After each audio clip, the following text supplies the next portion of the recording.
여기 인류 역사상 최초의 수학자가 있습니다.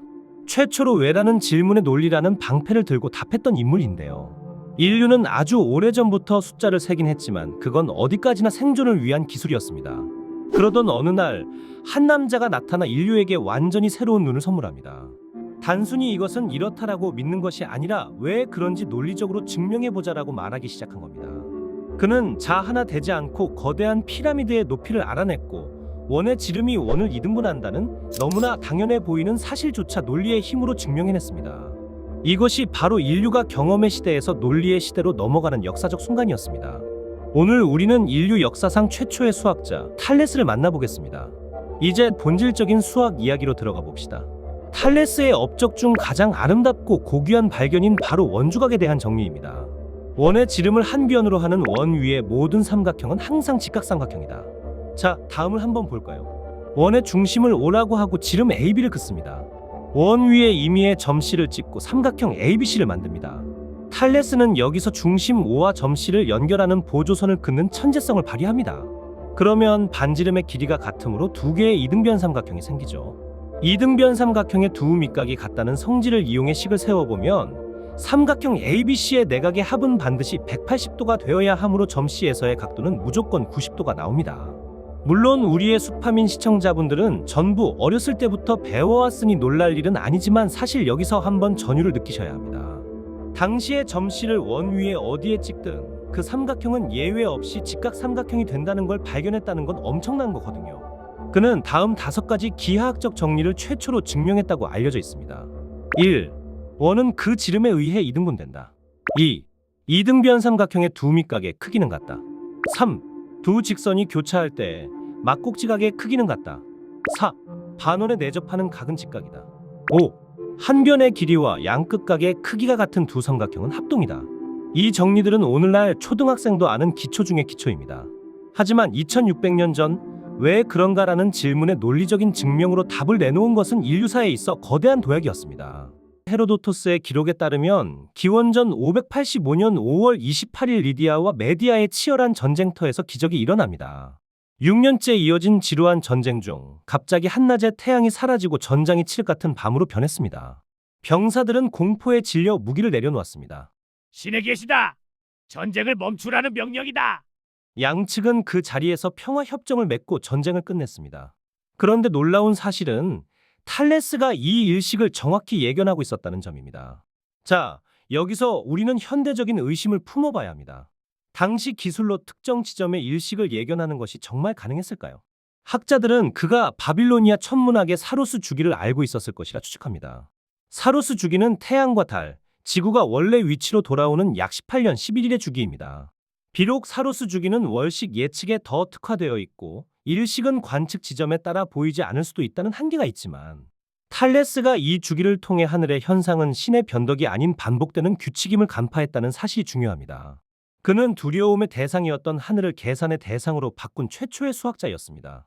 이번에는 탈레스와 이집트 피라미드에 대한 이야기를 들려드릴게요. 파라오조차 정확히 알지 못했던 거대한 쿠프 왕의 피라미드의 높이를 잰 사건이죠.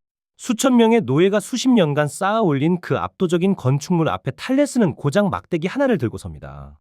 사람들은 그를 미친 노인네 취급하며 비웃었을 겁니다. 하지만 탈레스는 태양의 움직임을 조용히 지켜봤습니다. 그리고 막대기의 그림자 길이가 막대기의 실제 높이와 똑같아지는 순간을 기다렸죠. 그 찰나의 순간 그는 외쳤습니다. 지금 피라미드의 그림자 길이를 재시오. 그것이 바로 피라미드의 높이요. 이것은 단순한 측정의 기술이 아닙니다. 닮음이라는 추상적인 수학적 개념이 현실의 물리적 개념으로 적용이 되는 순간이었거든요.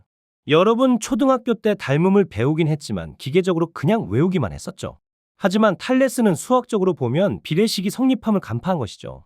내가 세운 막대기의 높이와 그 그림자 길이에 대한 비율은 거대한 피라미드의 높이와 그림자 길이에 대한 비율과 같다. 태양 빛이 평행하게 들어온다는 기하학적 가정을 통해 그는 직접 올라갈 수 없는 높이를 지면의 길이라는 정보만으로 계산해버린 겁니다. 이걸 이용하면 운동장에서 막대기를 통해 학교의 높이가 얼마나 되는지 알 수 있긴 한데 실제로 학창시절에 계산해보신 분 있으실까요? 그런 재미있는 경험을 하신 분이 계시다면 댓글에 남겨주세요. 잠시 분위기를 바꿔볼까요? 수학을 공부하다 보면 이런 질문을 자주 받습니다. 그래서 그 수학이 밥 먹여주나요? 실생활에 어디다 써먹죠? 전 그냥 계산만 하게 덧셈 뺄셈 구구단만 하고 싶은데요. 놀랍게도 2600년 전 탈레스도 똑같은 조롱을 받았습니다. 그렇게 똑똑한 양반이 왜 맨날 가난하게 사나? 뭐 이런 비아냥이었죠. 아리스토텔레스의 기록에 따르면 탈레스는 아무 대꾸도 하지 않았습니다. 대신 행동으로 보여주기로 했습니다. 그는 천문학적 지식을 활용해 다음 해에 올리브가 대풍작일 것을 미리 예측했습니다. 그리고 겨울 동안 밀레투스와 키오스 섬에 있는 모든 올리브 기름 압착기를 아주 싼 값에 미리 빌려버립니다. 일종의 올리브 기름 압착기를 독점하는 전략이었네요. 이듬해 봄, 예상대로 올리브가 산더미처럼 수확되었습니다. 사람들은 기름을 짜기 위해 압착기를 찾아 헤맸지만 이미 탈레스가 싹쓸이한 뒤였죠. 탈레스는 부르는 게 값인 대여료를 받고 압착기를 빌려주어 단숨에 거부가 되었습니다. 그는 비웃던 사람들에게 이렇게 말했습니다. 학자가 마음만 먹으면 돈을 버는 건 아주 쉬운 일입니다. 하지만 내 관심사는 그런 시시한 게 아니에요. 그는 번 돈을 미련 없이 사회에 환원하고 다시 수학 연구로 돌아갔습니다.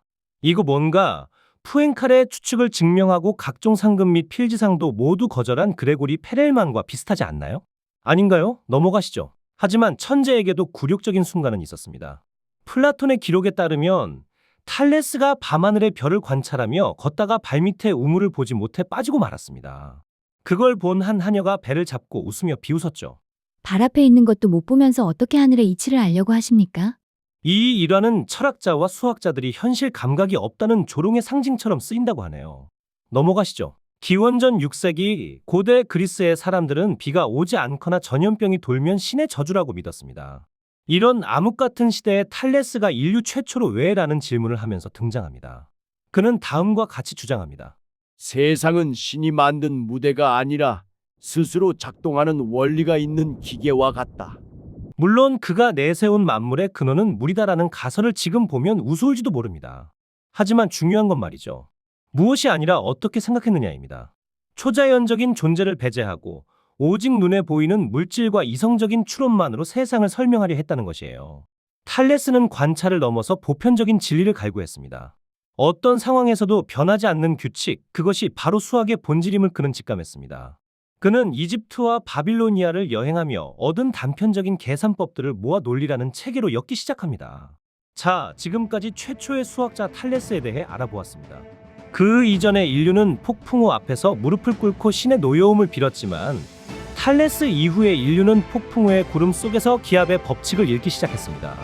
그는 단순히 삼각형의 성질을 발견한 수학자가 아닙니다.